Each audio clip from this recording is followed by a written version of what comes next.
Yo, yo, yo. All right, sorry for the false start there. What's going on, everyone?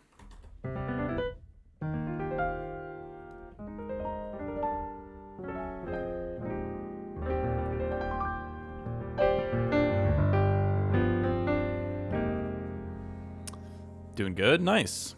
Good to see you here, Art Nerd, Already, Junie, Cindy. Got all the usuals. What's up, Noxel? Speaking of the devil, Martin, the producer. I am indeed a producer.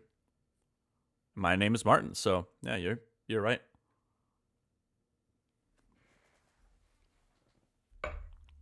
I don't really have a plan for it today, so we'll see what happens.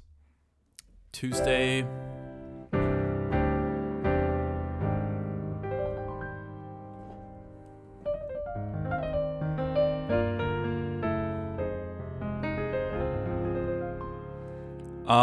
Wait, actually, oh man, okay. I was gonna say wait until the end of the stream because I think he's pretty cozied up right now, but I'll go check on him and see what's going on. Maybe sometimes I catch him just roaming around looking for, food and interesting things. I think they get bored pretty easily. But they also sleep a ton. It's kind of insane how much cats sleep. At least when they get older, they really sleep quite a bit. Let me just find my BRB song. I gotta set this up again so I don't need to keep finding the track. Where is it? Oh yeah, here we go.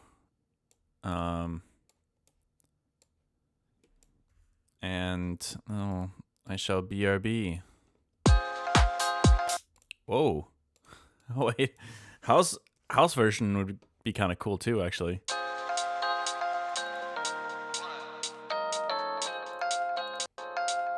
There we go. I don't know. I think it auto warped. Okay, be right back.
Got him.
All right. Perfect. Song just finished. And that's the baby action for today. Yeah, he did kind of look at the camera there a little bit, didn't he? Well, again, like I said, I hope you guys are doing well. Kind of a crazy time to be alive. I guess you could make that argument for really any time, but goddamn, there's so much happening.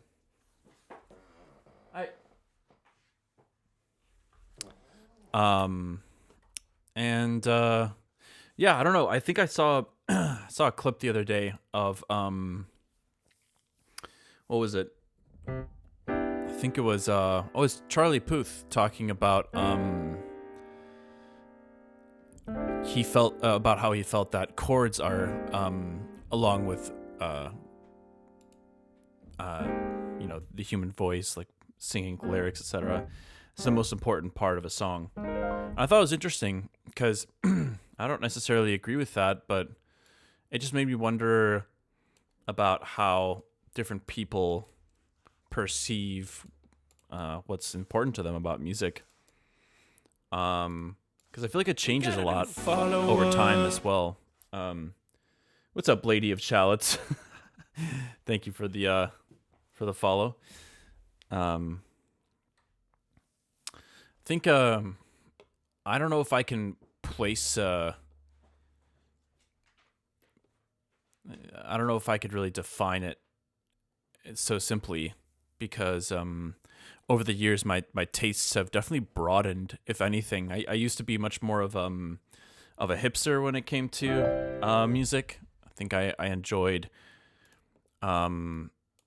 listening to niche counterculture stuff kind of for the sake of it, which is something I realized, and then that kind of opened me up to embrace more kinds of music that are more listener friendly, more easily digestible, kind of like, obviously pop music and that kind of stuff. And now I feel like I would listen to just about anything, not everything. There's definitely some stuff that's just too much for my system to handle. But I don't know.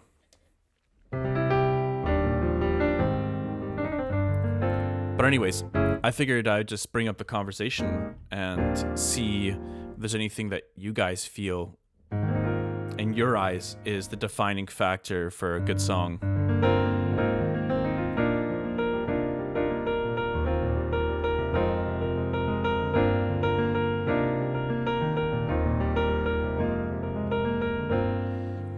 My answer is when Haywyre produces it.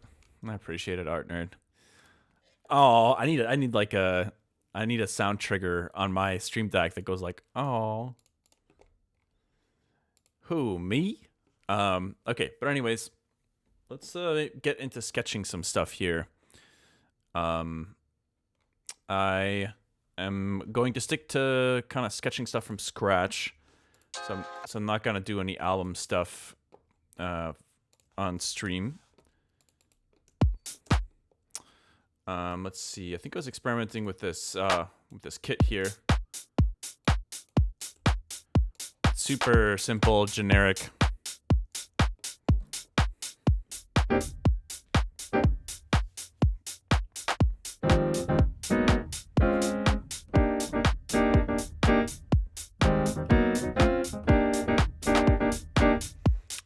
Yeah, that's an old Disclosure tune, I'm pretty sure.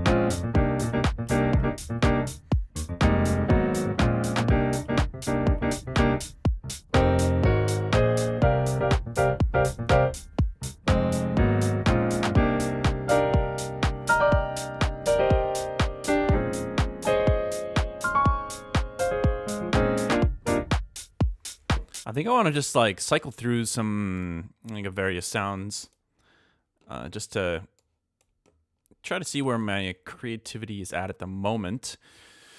I spent the last like 4 hours, 5 hours this morning working on Forgery off stream, and maybe some of you producers can, or musicians or whatever. I mean, these days we're all independent artists are like, you know, wearing more hats than ever. It's kind of crazy. But I was thinking of how sometimes you get to a point in a song where, actually, I think I've talked about this before. Like, there's this idea of like sunk cost fallacy that I love to reference when it comes to music, because sometimes you have a song and you feel like there's potential in it, and you're trying to unlock that potential, and then in a certain project file, that's what you're doing is like, you know, you're creating sounds, you're mixing sounds, and you're recording sounds, and but it's not, if it's not quite working out, then at a certain point you might have to acknowledge that, like, okay, this iteration of the idea is just not it's just not it. And you take the things, you know, maybe like 2 layers, 3 layers. For, in my case, I took just the vocals from Forgery and I started from scratch completely last night. And it really helped me understand a few things, but it also kind of, it distances you from these things you feel you need to commit to. At least that's something I struggle with, is like, you know, I spend a lot of time on creating things a certain way, and there are things I get attached to. I'm like, oh, this is kind of cool, and this is, some of these things are working, but they may not be the right things that need to be working, if that makes sense, you know. And it's always going to be your call at the end of the day with your music to know, are the important things actually working at the moment? And that depends on the song, of course. And I think with Forgery in particular, I was kind of struggling because that song is very vocal focused, which I don't do much at all. I mean, the most vocal oriented song I think I've ever released was not with my vocals. It was with Sixten, a song "Stay With Me," and yeah, so it's a bit easier in some ways when you can rely on someone else's vocal talent to bring like the performance and the emotion and the lyrics to the table, and then you can just focus on production, arrangement, composition. But I think that's part of the reason why Forgery has just been a big challenge for me, because I'm like, man, I feel like the vocals are cool. There's some good stuff going on, but yeah, I don't know. Just felt good to kind of restart it. Let's go through some presets here and see if there's anything that piques our interest. Vanta Rosa. I think a good song is one that can convey the emotional message behind it in a captivating way, when everything works together, emphasizing the main vibe. Yeah, I completely agree. I think that's a great way of looking at it. And a lot of great producers will say something similar, where it's really just about put like acting in service of the song. You know, you're doing everything you can to service the song, and it's easier said than done.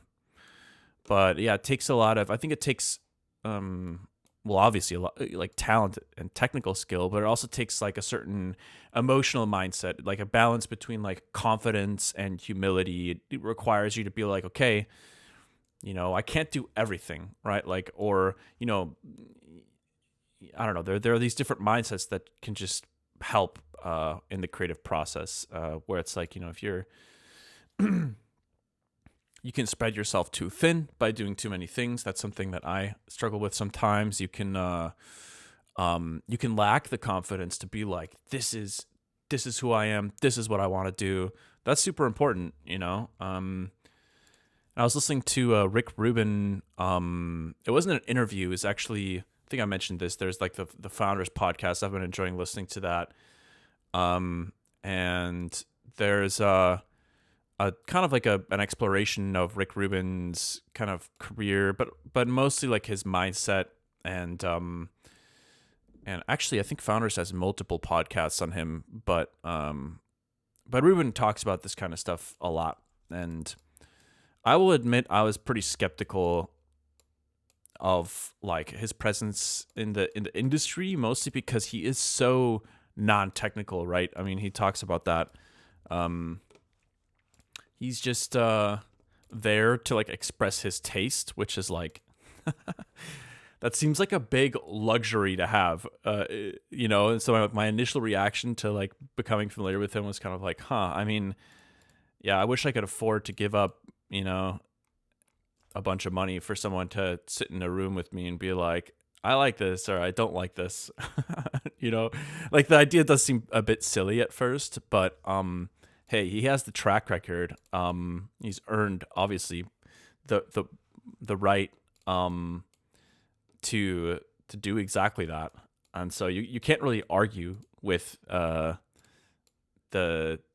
rooms he's been in, and honestly the way he's talked about it in like apparently his book and such is that I think he was talking about one session with an artist where he was there to just help them essentially like unlock a new perspective on their relationship with their craft and how they're kind of like in a big rut of self-doubt. And like, Ruben was there almost more as like a therapist in some ways than he was as, let's say, like a creative director or producer or something. But I mean, I don't know, in the music industry especially, roles are often not super clearly defined.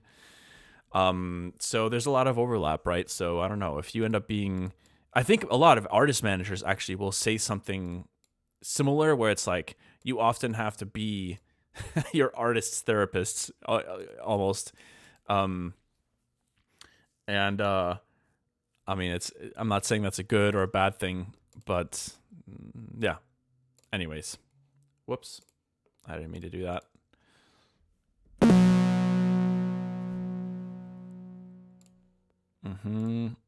All right, let's just scroll through some random presets here.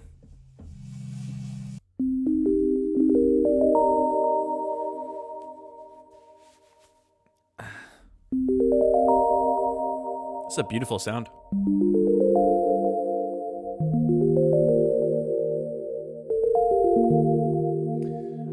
Also, while we're kind of having a bit more of a conversation right now, I just found out kind of a bummer. I found this artist a few months ago that I really like, and they don't have a ton of music out. And I was like, oh, it's good music, kind of up my alley.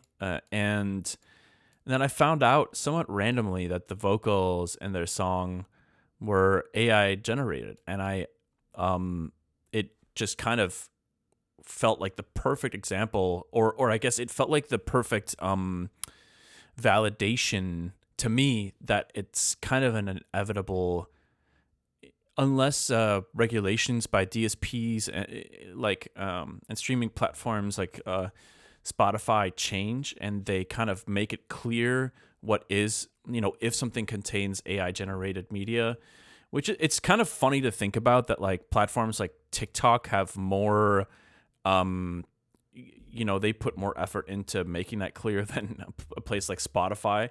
Like Spotify just lets that run rampant, which I think is wild because musicians are just competing with generative music, and we're getting paid less because anybody can just generate a song and publish it to Spotify and take income from the streaming pool.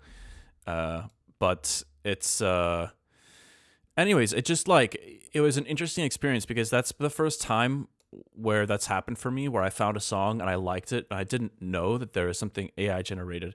And it's not that I was somehow like I'm not somehow going to stop supporting the artist automatically, or it was a little bit of a disappointing thing though for me, because it definitely reduced kind of reduced the value of the music in my mind, and it kind of definitely affected my perception of that artist a bit as well. And then there's some other stuff that came to mind. But yeah, it's interesting because I do think that, yeah, it's without regulations kind of requiring disclosure, people won't know, and a lot of people don't care, obviously. But yeah, I just thought that was interesting. Did you hear about Tristan's Spotify randomly getting AI music on his profile? I did not hear about that. That's unfortunate. I should hit him up. We've been talking a bit more recently. I didn't know he was dealing with that. But yeah, I don't know. It's so interesting to me because like I think there's so many great applications. Sorry, I'll start focusing more on music production in a moment here. But while I'm still on the topic, um,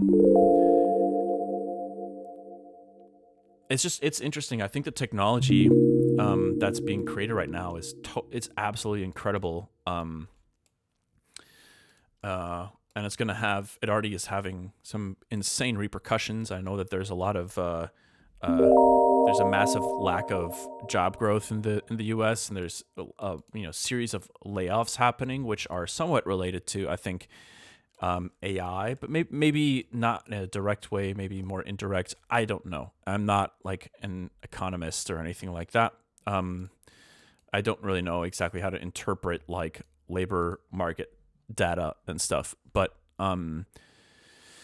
it's the technology is like obviously very disruptive, and who knows where it's going to go next. And it can do so many amazing things that just the other day I don't know how to code, so I just typed into Claude. I was just like, hey, I have like hundreds of songs, and I would love for you to code me a a tool I can use to filter songs by tags, BPM, and title or something like that. And then it just built me something and helped me understand like given like sure, I could learn how to code, spend some time on it, and I'm sure within, let's say, like maybe a month or something, I would be able to do something like that. But it was really great, and it felt like it made me think about how to use that technology in different ways to really make my life easier. But it's definitely blurring the lines too in so many ways, because it's just like, what, I don't know. I still can't empathize really with artists using AI in music, because I get the like desire to want like to take those shortcuts and to I don't know, to lessen the load. Like I was saying before, artists wear so many hats as is right now. Independent artists, it's like for you to succeed, you gotta do so many things. Like I said, like composition, music, production. You gotta do some mixing, some mastering. Let alone, I mean, that doesn't include social media. So you obviously have to. Obviously, I mean, I don't do this nearly as much as I should, but social media is a big part of just the currency of attention. It's like you people forget you even exist if you're not posting, and that's just kind of scratching the surface. And then there's obviously also like mailing lists. There's touring. Touring is a whole other thing, which yeah, I don't know. It's just a lot. So I understand like the desire to like find ways to lessen the load, and I feel like AI can do a lot of that. But when it comes to creative stuff, it just makes me so sad, because it's like that song I was mentioning earlier.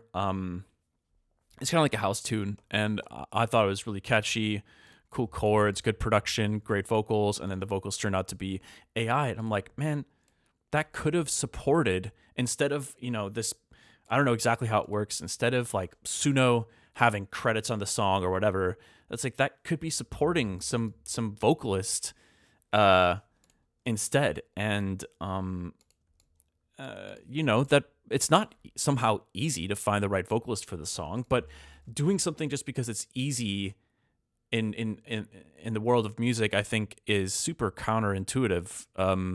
Right? I mean, it's in my opinion. And I think Ruben talks about what he thinks makes something special in music, and he says that it's about perspective. It's you're sharing who you are, you're sharing your perspective and your taste, and I think there's a lot of truth to that. And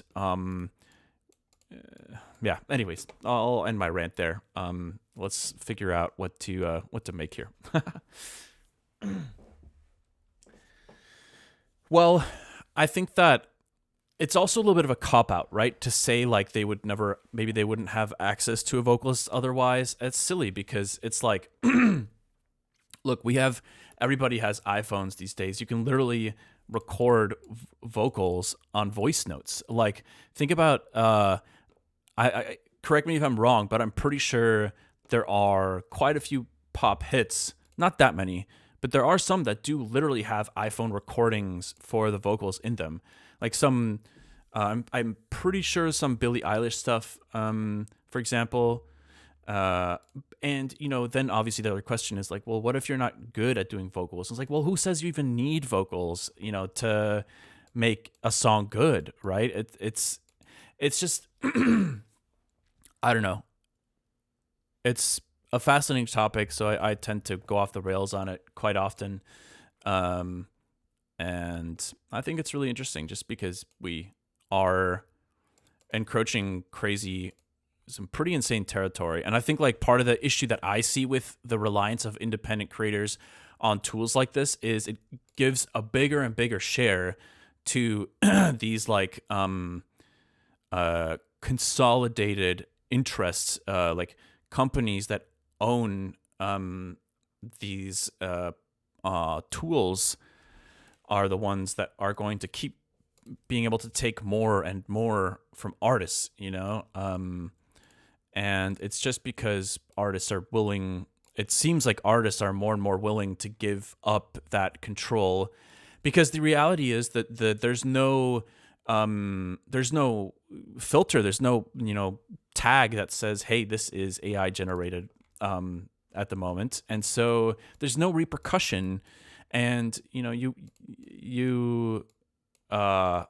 no friction really. There might be some backlash, of course, online if people find out you are using AI for something creative, and I think that that is warranted in some ways. I don't have a problem with people calling that out, but beyond that, at the end of the day, like the demand speaks for itself. Like, people create things with AI, and then people who don't know or don't care it's AI consume it, and that reinforces the value of this thing that was created, and it leaves people out of the loop, and it consolidates, I think, like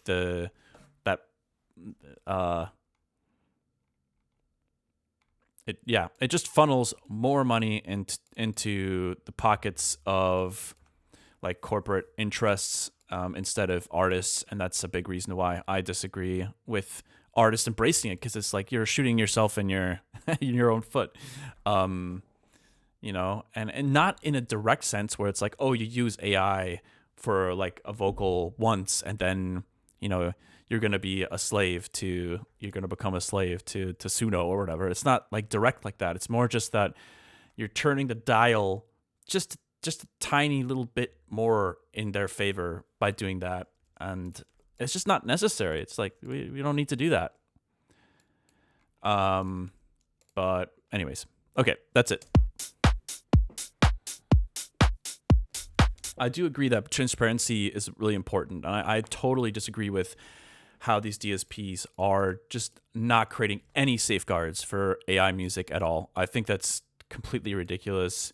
But I understand like the technology to basically mark something as AI generated, or like having some part of it being AI generated, is like non-existent. And I don't even know if that kind of technology can exist, because it's like without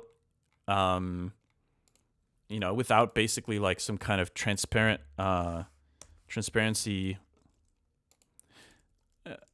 I don't know. Anyways, it just one last thing too.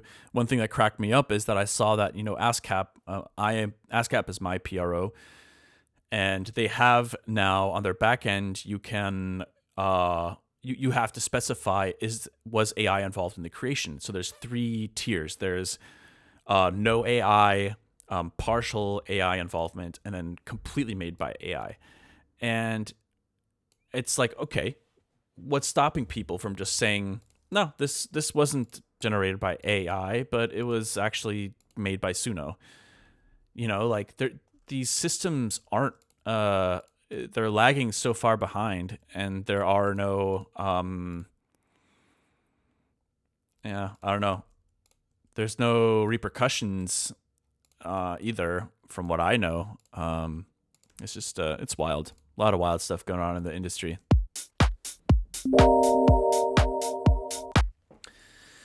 On these questions, I always think back to Syndrome from The Incredibles, when everybody is super and no one is, right? Yeah. It kind of feeds into all of these different parts about the role technology is playing in our lives too, because I don't know exactly how to relate these things great. I'm not great with words, but to me, it's a similar problem to, let's say, body dysmorphia and the presence and the increased presence of social media. I mean, people now have, if you're on social media regularly, it creates undoubtedly really unhealthy relationships in people with their self-image. And the only reason I bring that up is because I feel like it might get to a point where it's similar with music, where I mean, at least that's where I was thinking about it a little bit, where it's like, well, for an independent artist to be able to compete with, let's say, like top-notch, industry production, which, mind you, you don't have to have, something that fits traditional music industry production standards to be successful. But just humor me for a moment here with this like parallel I'm trying to create. Basically, the desire to kind of like cut those corners and give up a part of the control to have AI help you meet those standards. I don't know. It just feels like super unimportant. It's like, what are we doing this for? Like, what is the point of that? And yeah, I don't know. It makes me, I mean, nothing against, obviously it's great to take care of your body and be healthy, and those are great standards to have in your life. But I mean, I think we can probably all agree that social media just reinforces like body stereotypes and body dysmorphia and stuff like that. And no, anyways, I'm gonna quit there.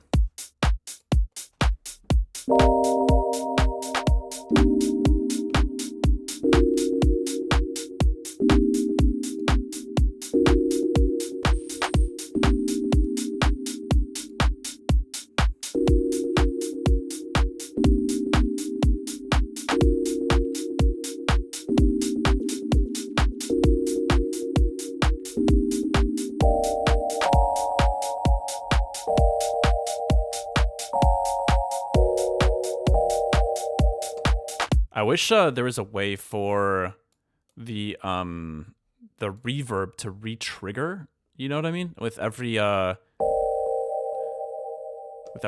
that would be really cool.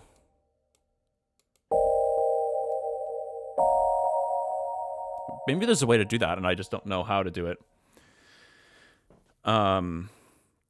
Music is also way undervalued. AI corner cutting will obliterate what's left. Yeah, it's not just AI that's devaluing music. I mean, I would argue that the streaming dominated the streaming era of music has also devalued music greatly, because obviously the expectation for customers is to be able to have any music available anytime at no cost, or for the cost of a small subscription if you don't want ads, right? So I don't think that's I don't know. I don't have the answers, but I know that that's contributing to devaluation of music. But the live aspect of the industry, I think, is maybe doing.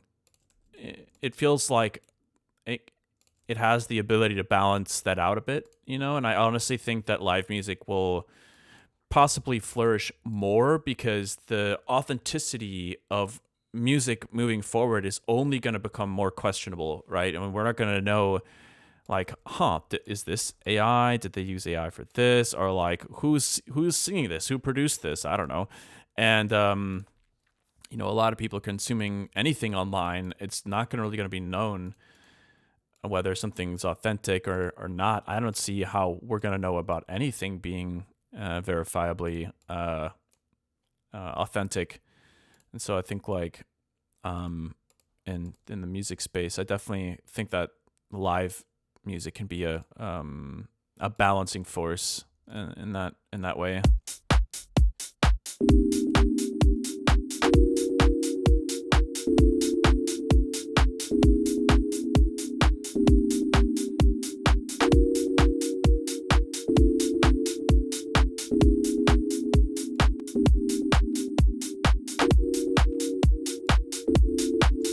I kind of like this little chromatic minor chord thing.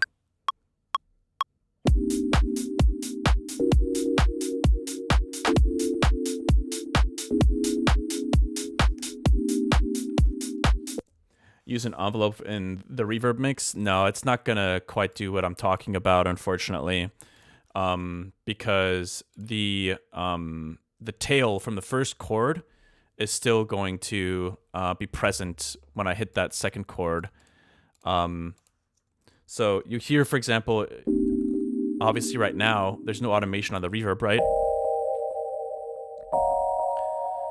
But I play another chord, and obviously the reverb from that first chord is still there. So what I was thinking is, it'd be cool if a new trigger would basically overwrite that reverb altogether and just re-trigger it based on the new notes. But anyways, Hadi, what's going on?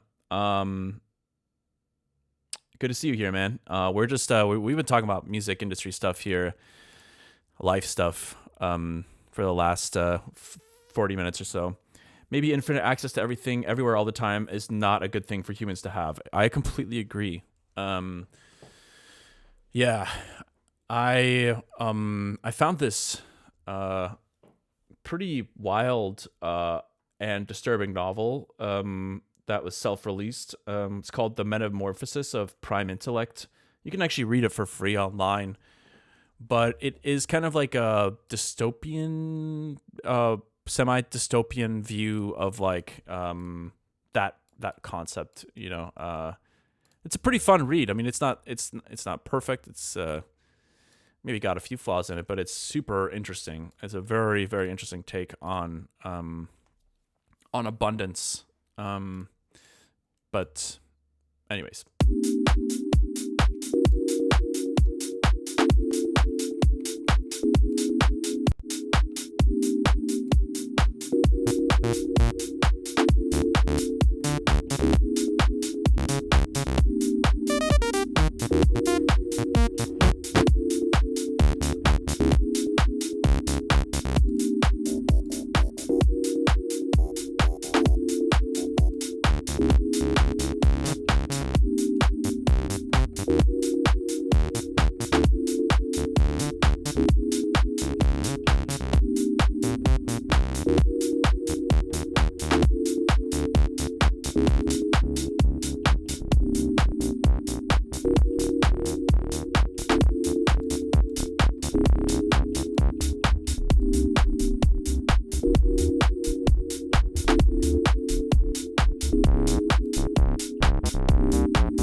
gonna change up the sidechain here because it's making it really hard to hear some of these sounds. Where is the sidechain coming from? Right, okay. Let's grab the dummy. There we go.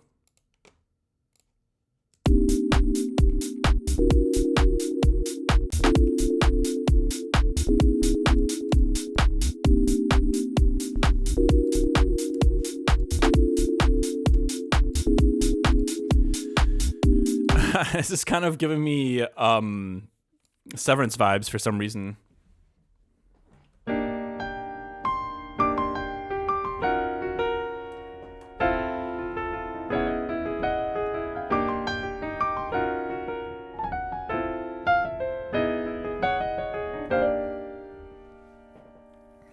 I don't know, man. I kind of like having Spotify instead of tons of music and a hard drive that could fail at any second. I mean, I'm not disagreeing with you. I still have a Spotify subscription, right? So I can talk all the smack I want, but obviously I'm still using the service. But the way that I use it, honestly, like I barely use it to listen to music anymore. On occasion, I'll put on, let's say, like Discover Weekly. But for the most part, I actually have been really enjoying just buying vinyl, like supporting artists directly, putting money in their pocket, and then making like an occasion out of the listening. Like, for example, I'll give you guys a quick example. The other night, I think it was Saturday, my fiance and I sat down and listened to a record by New Guinea called Bar Mediterrano. We heard one song out at a bar months ago, and I was like, this is incredible. Turns out they're an Italian duo. They make great tunes. I found the record. I bought the record, waited for like a month for it to arrive, and then we had dinner and listened to the whole thing together, and it was amazing. And I had such a, you know, that entire experience is like so ingrained in my mind now. You know, and that's so much more meaningful to me than pulling something up on Spotify. And it, you know, I'm not putting more money in Spotify shareholders' pockets or Daniel X pockets or whatever. All I'm doing is, I'm primarily putting money, obviously, in the pockets of the artists, more directly. I mean, obviously, there's other aspects involved. There's the manufacturers of the vinyl and the shipping companies, et cetera, et cetera. But yeah, I don't know, and that's not for everyone. Not everyone can do that. But it's like, I'll take quantity over quality. You know, I don't have to have every single song ever available at my fingertips 24/7, nor do I know what to do with that. You know, I mean, it's kind of like, I don't even know how to optimize, you know, how to take full advantage of that. I mean, it's just an absurd amount of music. And it's like, I don't want to consume just a bunch of random stuff just to get my money's worth. Like, that's kind of silly to me too. And so, yeah, I don't know. I don't use Spotify a ton anymore, but yeah, anyways.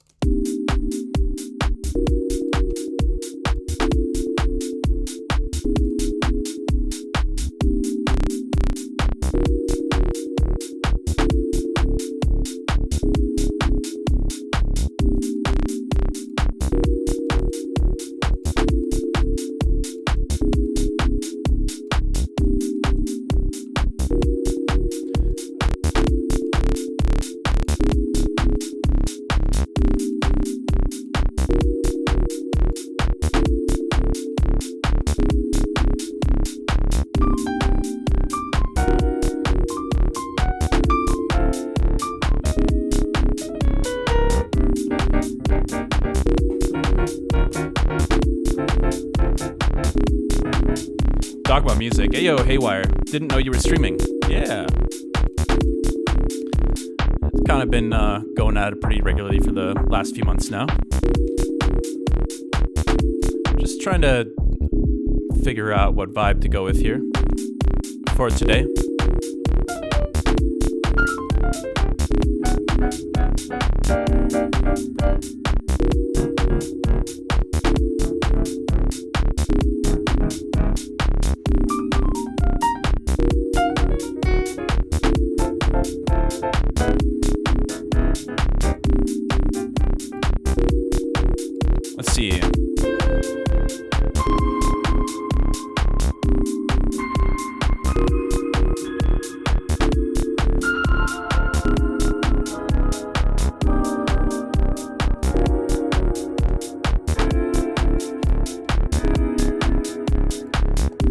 Okay, what if we did change it to be the Severance chord progression, though? I know I already did a Severance jam last year, but I am kind of curious now. What was it again?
Kind of like the short chords up here.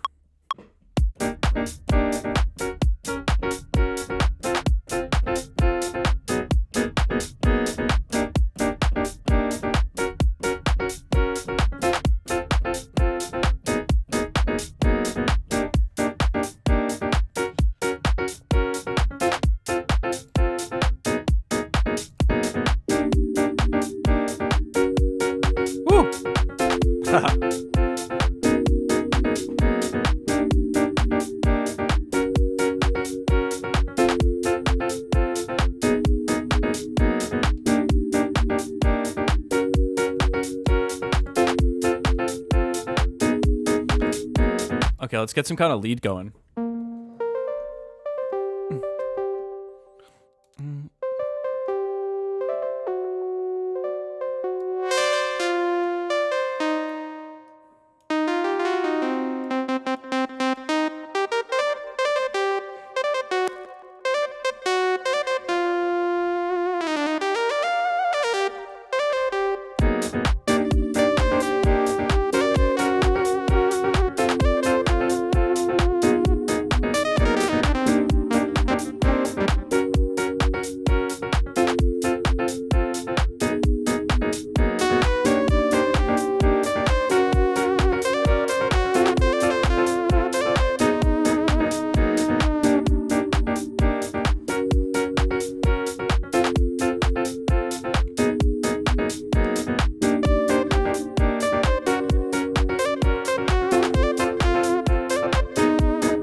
Record that.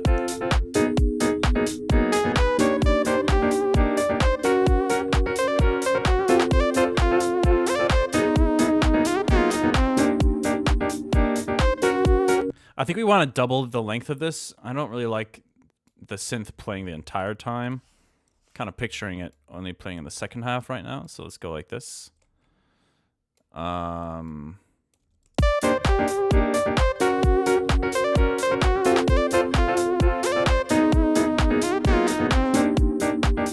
You remember when I riffed on this months ago? Yeah.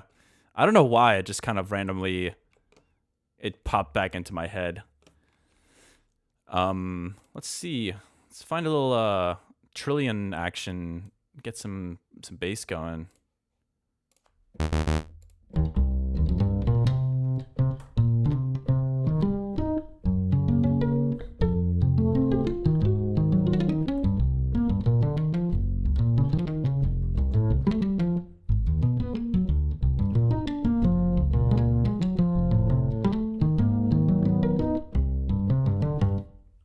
Actually, like a jungle version would be kind of cool too.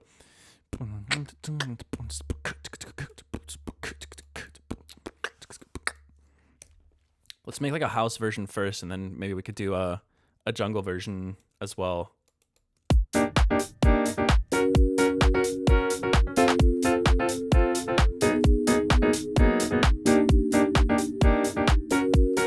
think we need to find the right bass tone.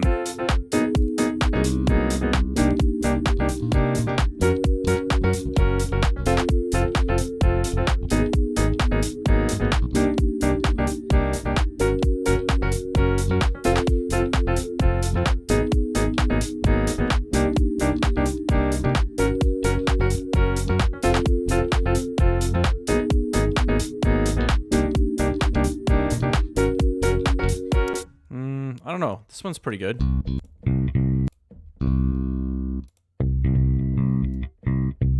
Let's try this one. I like this one a lot.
Kind of fun. Okay, let's try to do a jungle version though. I'm gonna just snag one of Cone Sounds. Snag one of Cone Sounds drum loops. Let's see. I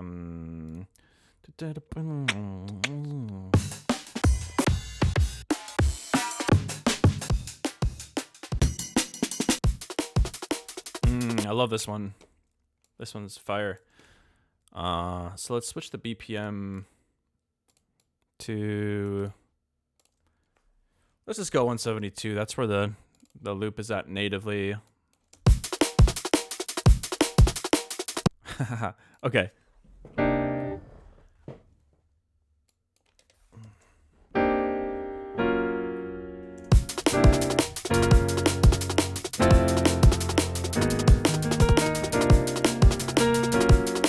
Actually, I think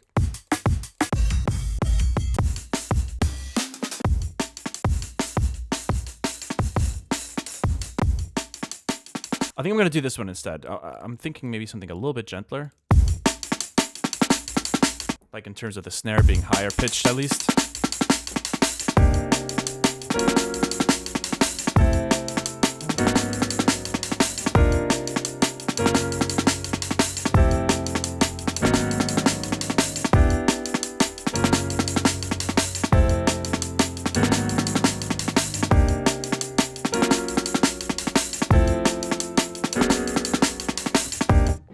Cool.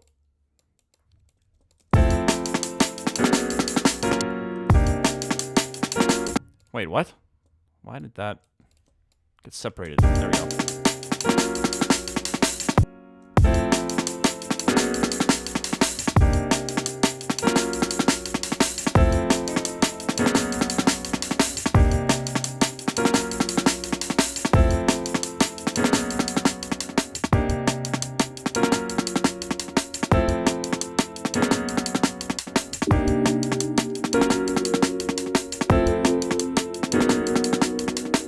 Ooh, actually, maybe we don't do piano for this for the jungle. Well, this could be a vibe here.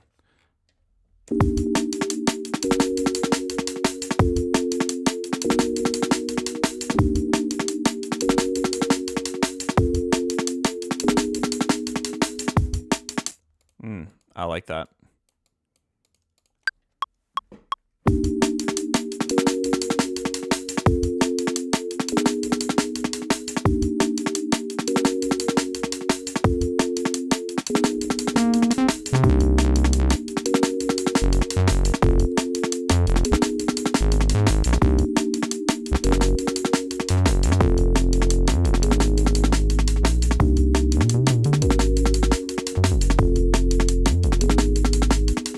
Trying to think about what other sounds to throw in here. I kind of want to maybe keep working on more ambient sounding layers. Actually, there are these random presets that I don't use very much. Hold on. I think, what are they called again? I can't quite remember.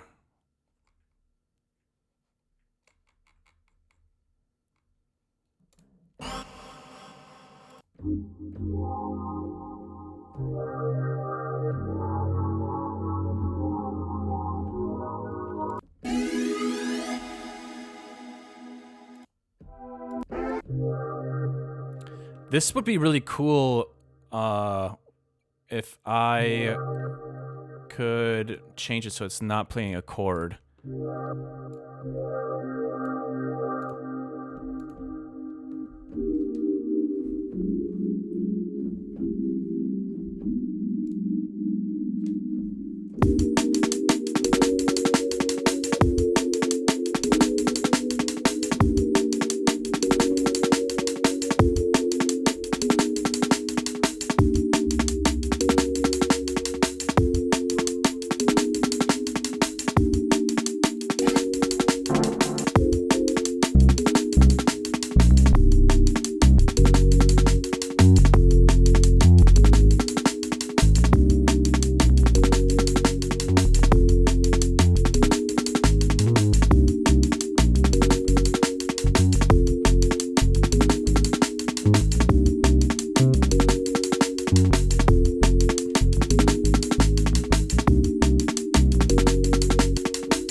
Okay. I don't think this is really going to go anywhere, but...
Okay, anyways, let's move on to something else. I kind of enjoyed doodling there for a bit. Let's just start with a clean slate. No need to save any kind of severance noodling. Let's start fresh and delete these this automation. We can keep this kit though. Maybe come up with a new chord progression to play around with here.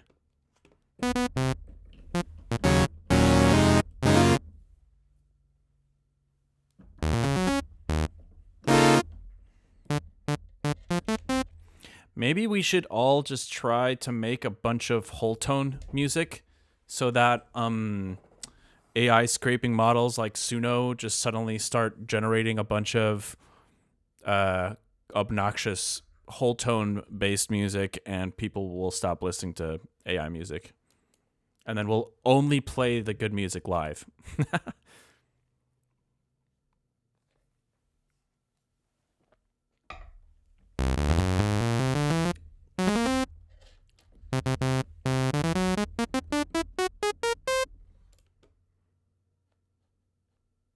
Okay, let's find something to get some ideas rolling with here.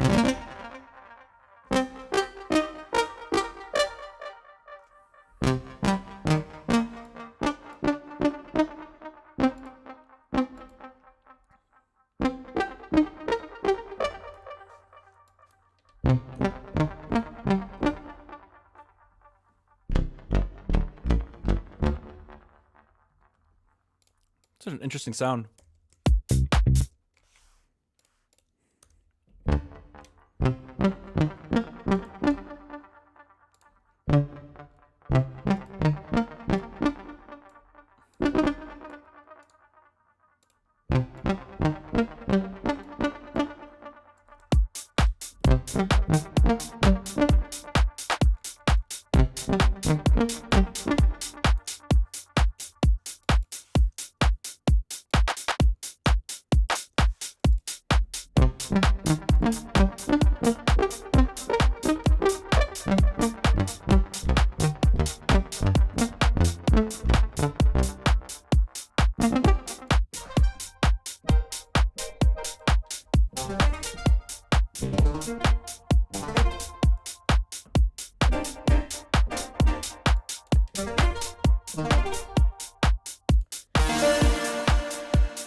Kind of like that little riff. It's got like a kind of a wholesome energy to it.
I don't know why. I'm just gonna record these power chords down here.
kind of cool.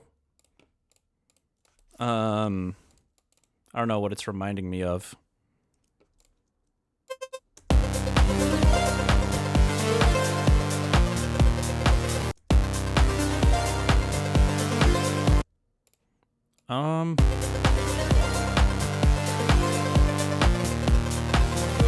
Huh. Wonder why that...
Why don't we try to create a little bit of a mini intro here for this vibe.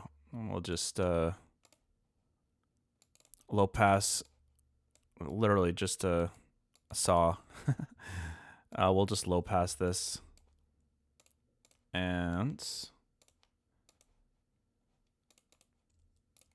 maybe actually we'll do the same with this layer.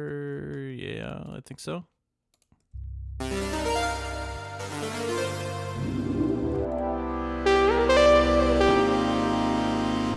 Martin, have you ever tried to utilize choruses like Juno Chorus? There is a ton of emulations of this one, or Dimension D from Watt Brigade Chorus on your synths. Definitely produces different vibe.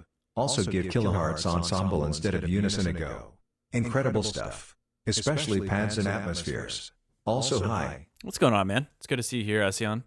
I can't say I've tried the Juno Chorus before, but yeah, you're right. I mean, there's way more...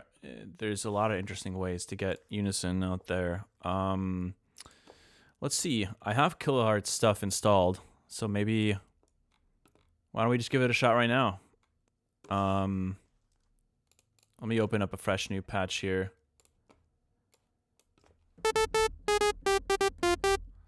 Let's take a look. Plugins, kilohertz, chorus.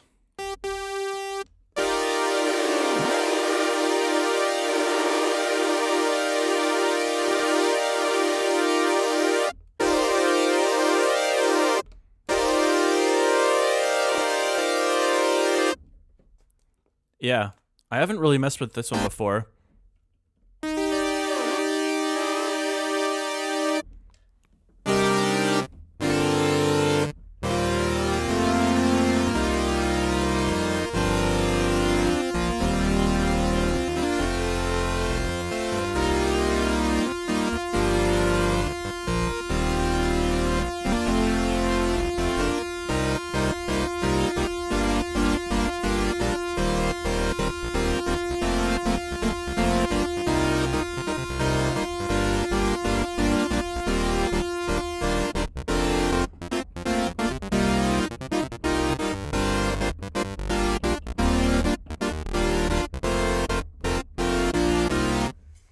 Kind of a cool sound. Let's see. I'm gonna add something to. Let's get a filter going here. Let's put it before the reverb, and we'll get a macro.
Kind of a catchy little riff. I like that.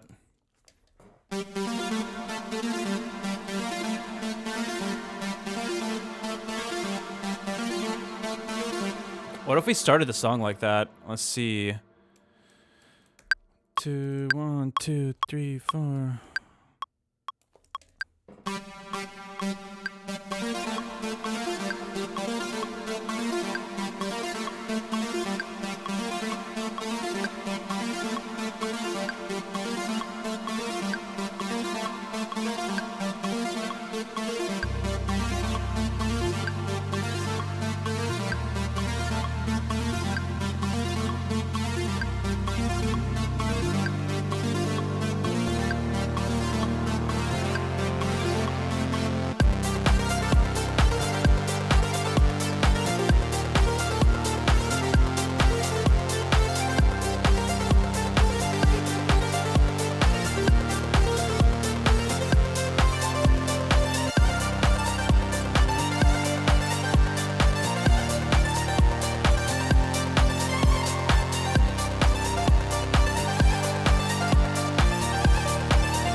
Yeah, it could be cool if the synth like riff kept progressing or something. Maybe we could start with just like start with some just simple offbeat or tune 4 claps.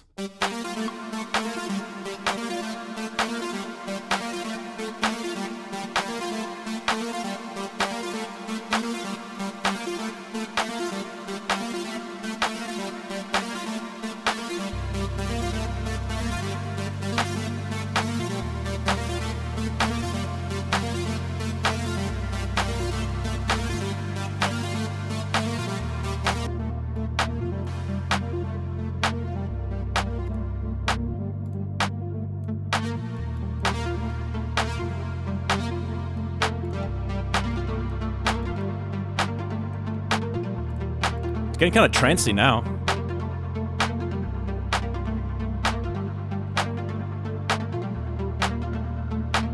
Good to see you here, Vanta Rosa. See you next time.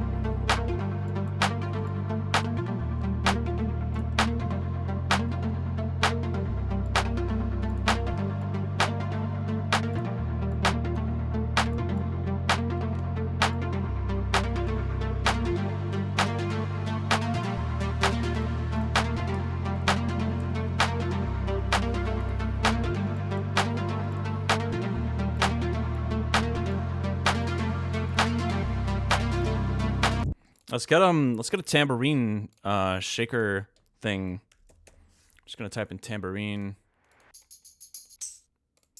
I feel like Ellis actually has a really great one, but maybe we should go. Let's see, sample packs, samples, Ellis. Or am I tripping? I thought he had a really great. Let's see, drum loops.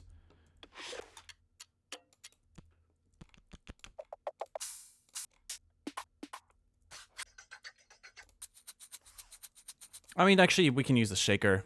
Maybe that's what I was thinking of.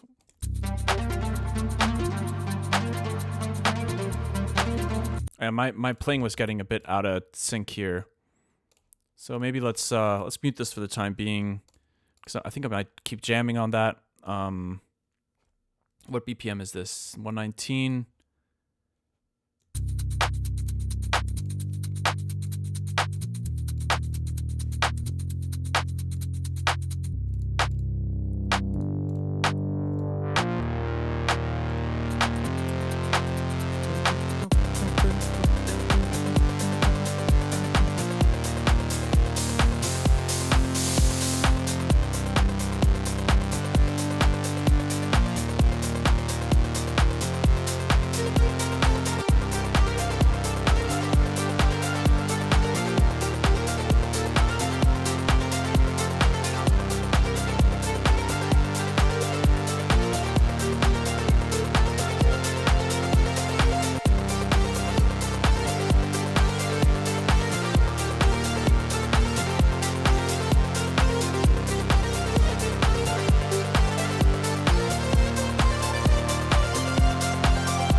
I kind of want to set this up in a way where I can kind of jam on it for a while. So let's see. First, let me try to create the right kind of cutoff automation. Actually, this looks okay. All right here. So we could have this go on for some time, and then eventually we want the cutoff to kind of come back down over here. Actually, let's duplicate this one more time, and then duplicate this one more time, and then we've got like a nice little looping thing, and then we can try to map some of this as well real quick, just so we have more things to play with. Cool.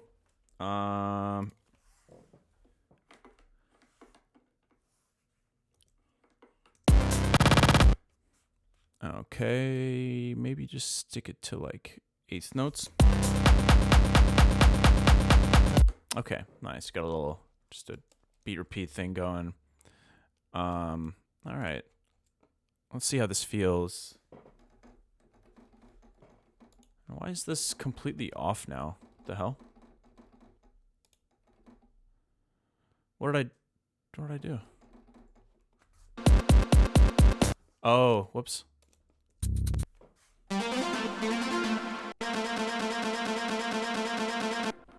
Oh, I think this thing might be broken. Okay, we need to map it to something else.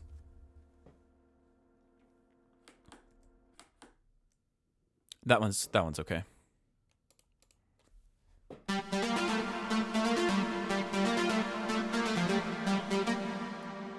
Cool. Let's just try it out. See what happens. Actually, one last thing I'll do is I'll also enable the piano here. Add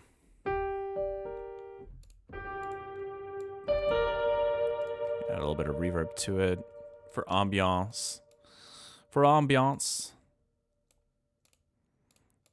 Okay. And then we'll take the kick out for this last few these are the last few measures here. We should have a decent little loop here.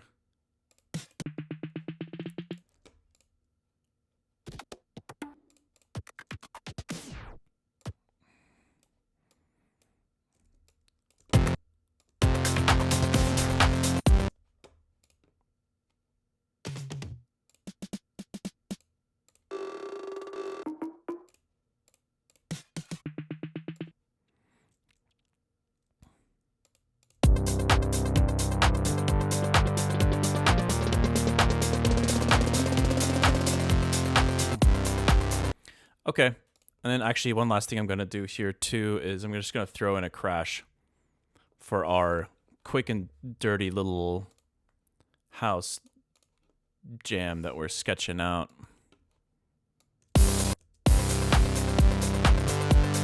Okay, cool. Let's start it from the beginning and see how this feels.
I forgot about the piano.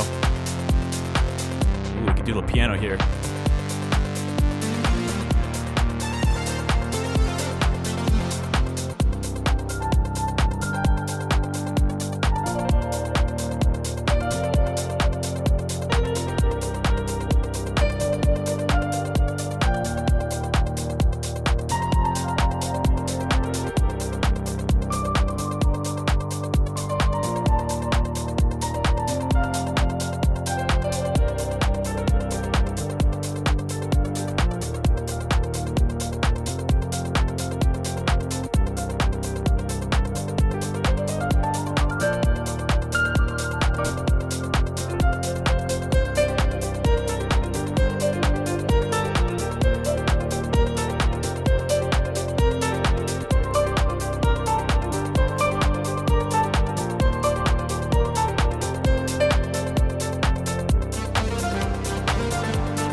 Cool.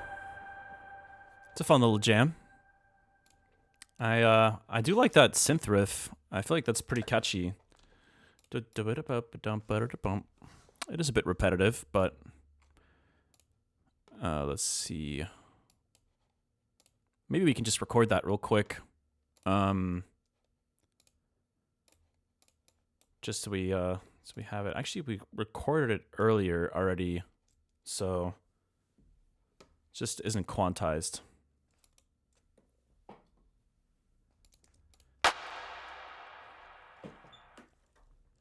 All right, let's quantize this bad boy.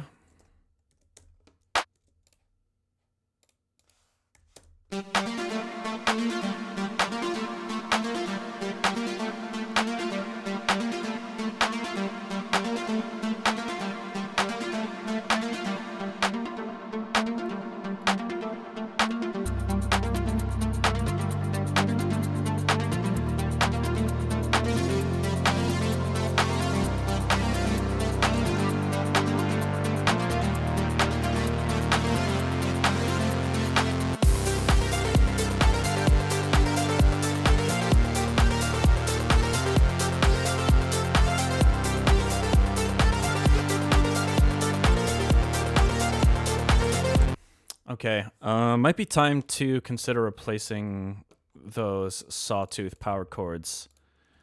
Let me see.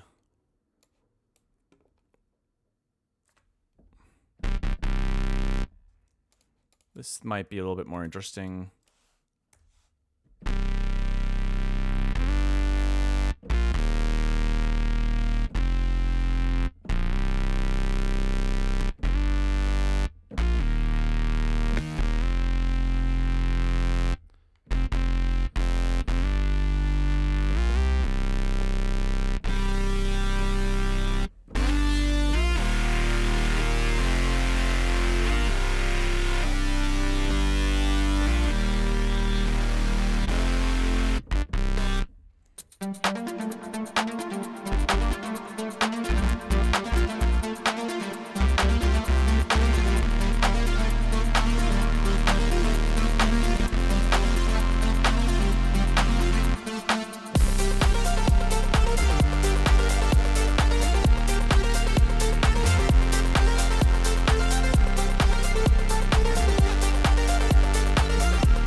I don't mind it. Let's throw it in there for now.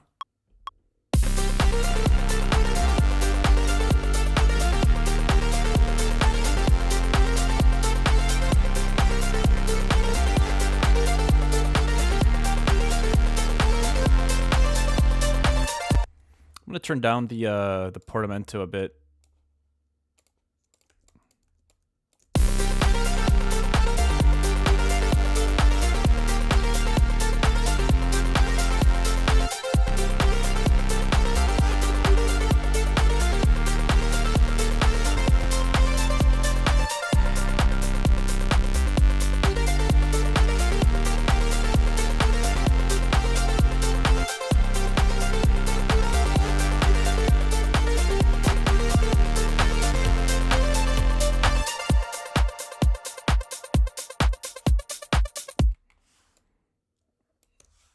All right, what do we do from here? I think I do want to create some automation for this sound here.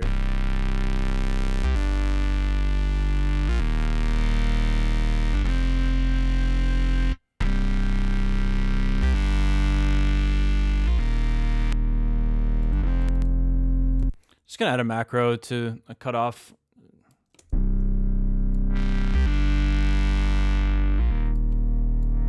Something really simple. And let's see. Macro 2. Let's automate that.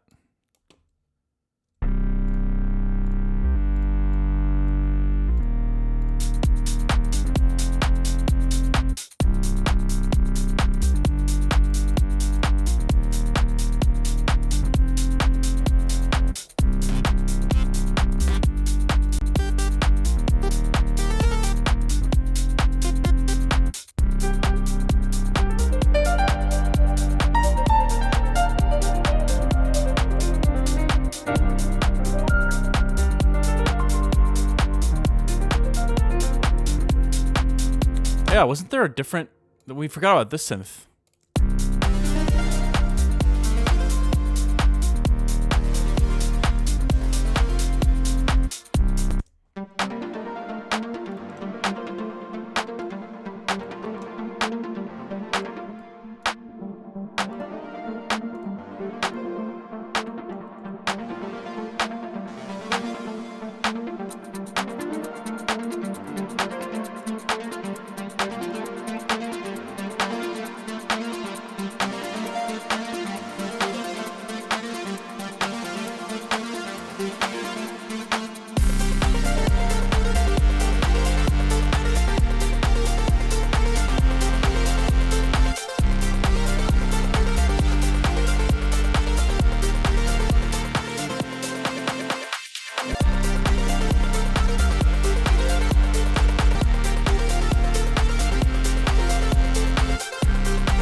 I think I actually want to just get rid of this here, or maybe just reduce the cutoff a ton in this section. What if this is even faster?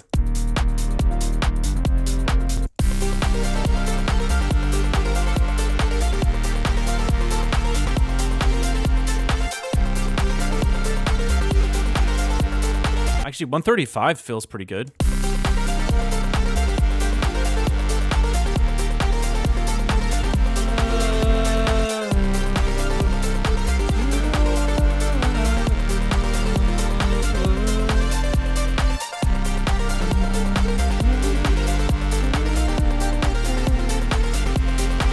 I'm gonna add some washed out like background vocal stuff real quick. Check 1 2. Yes. Hello. Hello. Hello. Hello, hello. Wow. This is what I would sound like if I was a real man. Check, check. Yeah.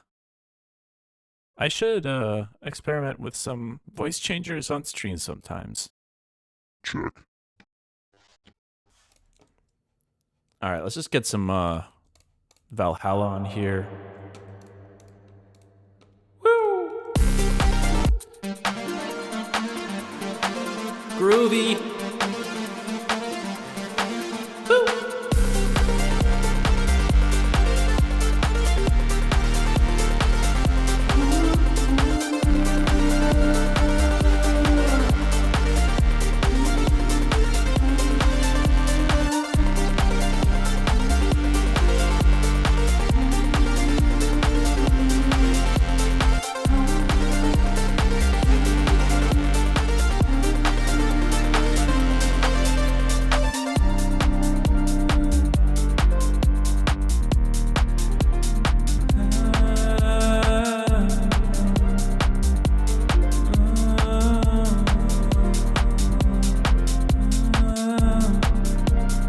I don't know.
Maybe like, maybe going into the downbeat, it could be nice. Let's see.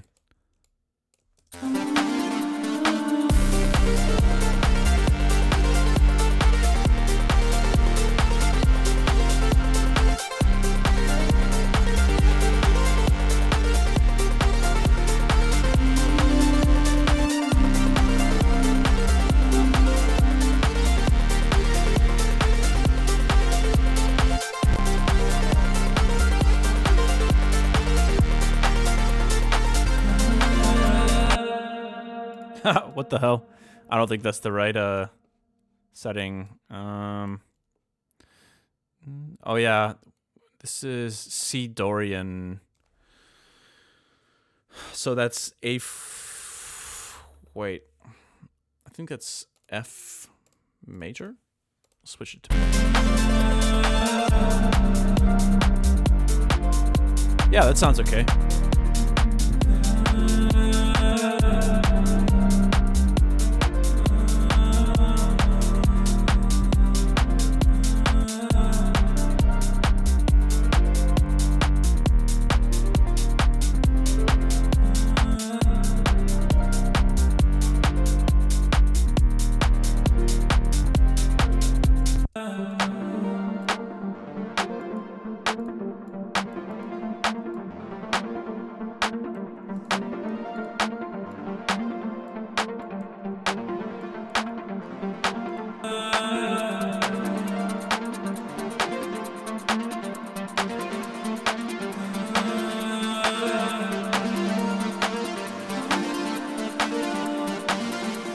Kind of like the more falsetto sounding stuff a bit more than these.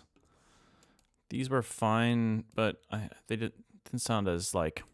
I like the breathiness of those. Sound a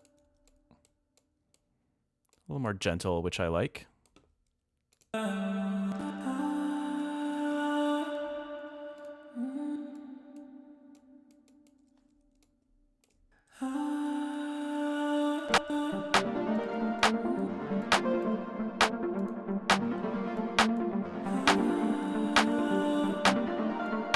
Yeah, that's nice.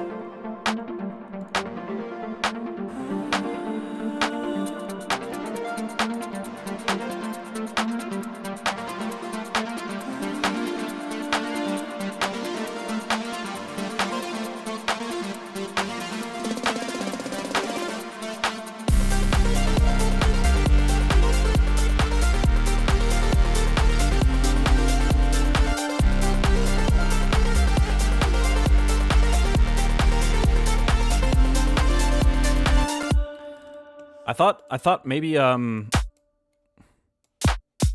maybe like a little crash psh, psh, psh. Yeah, you guys know what I'm talking about. Like this is a very common house music fill.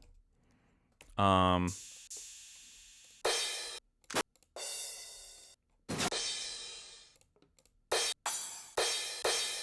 don't know, whatever. Let's just use this.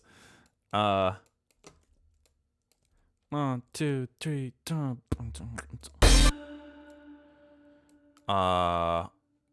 Wait, is this where I was gonna put it? 1, 2, 3.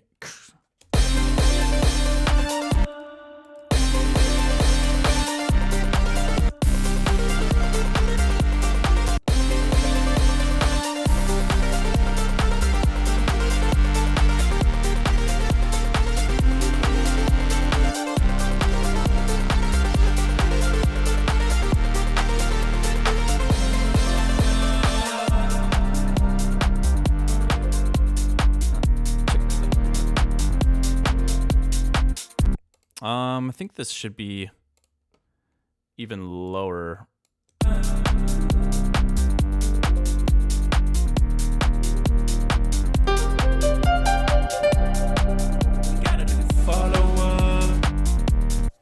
Yo, thank you, Frank Pure, for the follow.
Kind of like those chords, those voicings, I should say.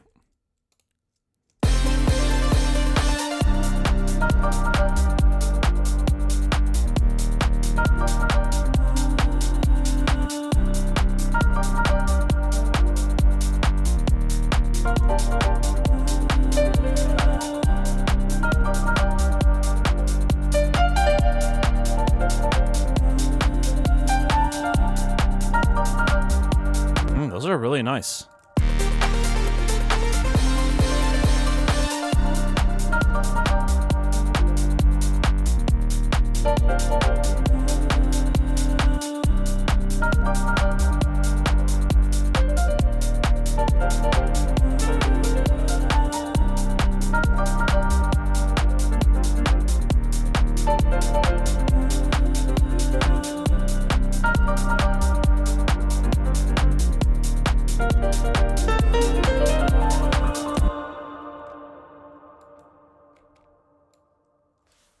I don't know why. I'm just going to add a random break here.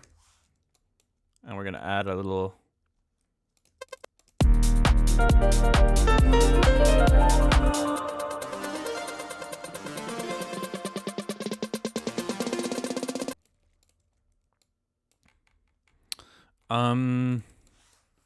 Well, I guess maybe this would be a good time to save, because I do kind of like this idea. I don't mind holding on to it, so...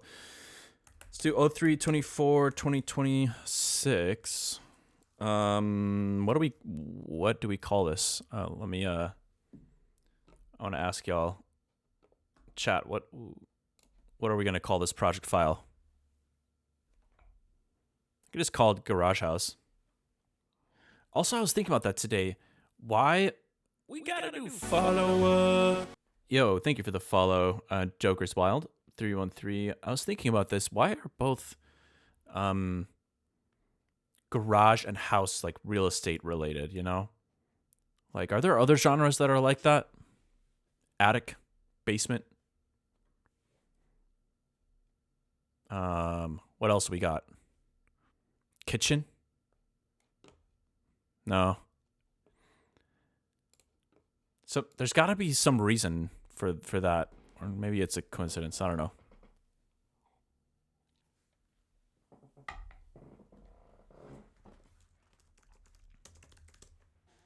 All right. Keep jamming on this for a little bit longer. I'm kind of enjoying where this is going.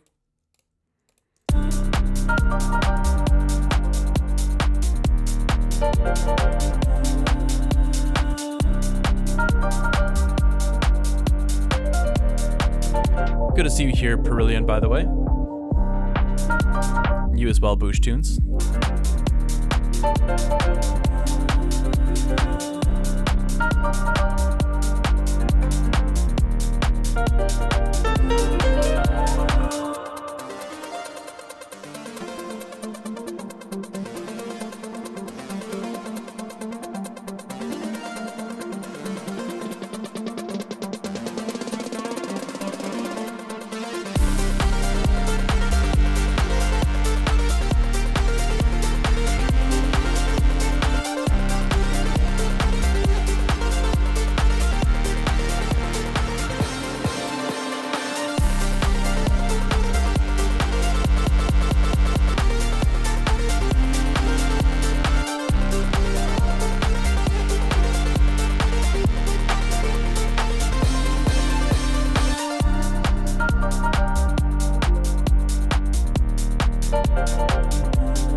Cool stuff going on, I feel like. Might be cool for the second version, the second time that the synth riff thing comes about over here. Maybe it's a bit more, maybe we can beef it up some more. I was just picturing maybe some detuned chords kind of sitting on top somehow, maybe with a compactor. To blend it with the bass. 24.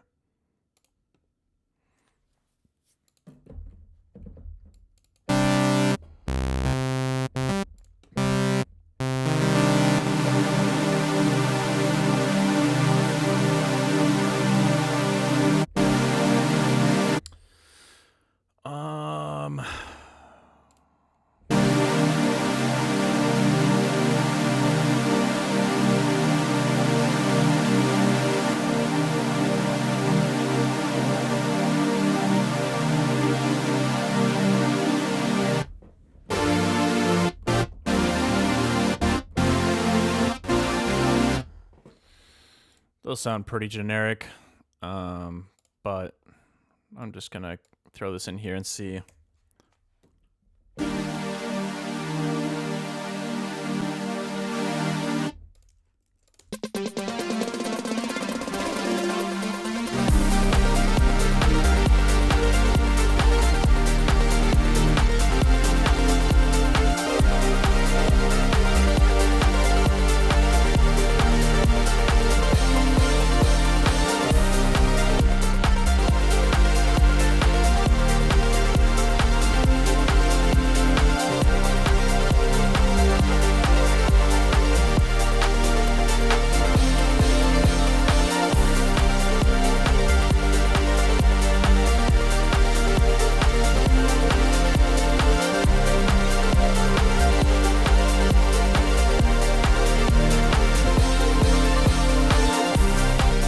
Something like that.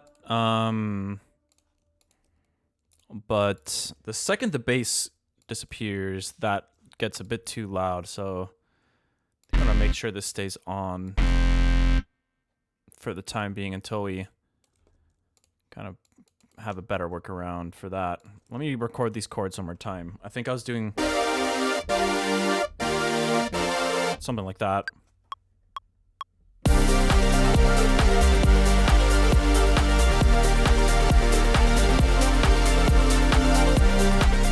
Try that one more time.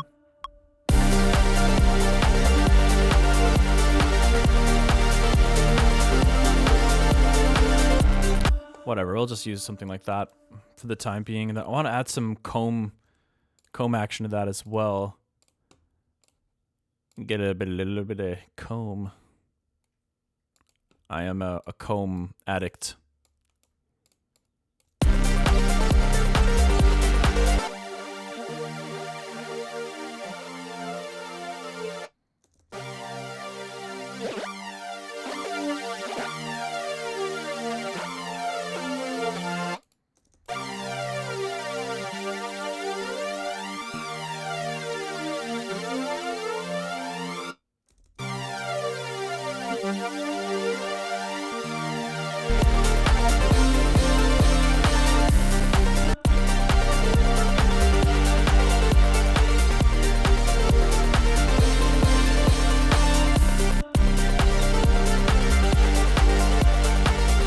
Maybe we add, I don't know, I guess it could be sustained, or maybe it could be kind of more LFO-like.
All right, whatever. I don't really know what to do with this quite yet. We'll figure it out. There is a cat, indeed. That's Baby. He's named Baby because he acts like a baby. He doesn't like being alone. He needs attention, lots of love, lots of food. He whines a lot. Only reason why he's so chill is because it's nice and warm in here, and he's had food recently. So He's actually surprisingly chill in the studio space, but he can be very loud. All right, let's go over here.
Cool. I think we can kind of jam on this again for a little bit.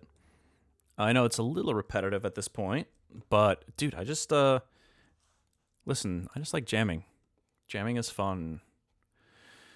Let's see. Wonder if we extend the piano section a little bit? No, I don't think we need to. I think we'll just jam like this.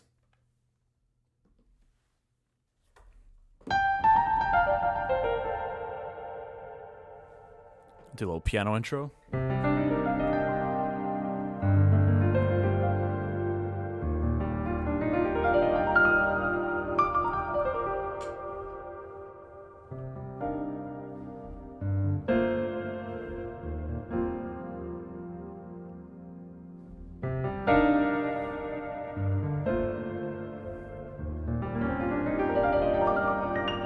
Whoops.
It's a lot of fun.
Okay, I could legit just keep jamming on that. That is a ton of fun. I like this. I like where this is going. It's a little basic at the moment, but it's sounding nice. Sometimes I get a little sometimes I'm having so much fun jamming that I'm not paying enough attention to, like, you know, the mix and that kind of stuff. But hey, at least I'm having fun. Let's do one more run through of the track, and then I feel like that's probably a good way to end the stream. I don't have too much more in me, I think. So let's give it one more shot.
I feel pretty good about that. I think I'm going to end it there for today, but appreciate y'all tuning in.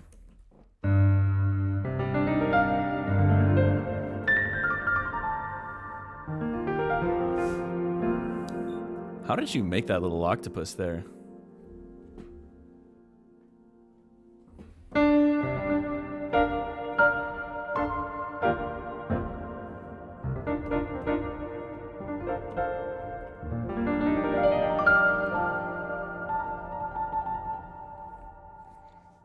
Appreciate y'all hanging out, and I'll see you guys in the next stream. I'll be back on Thursday, 1 to 4 p.m. CDT.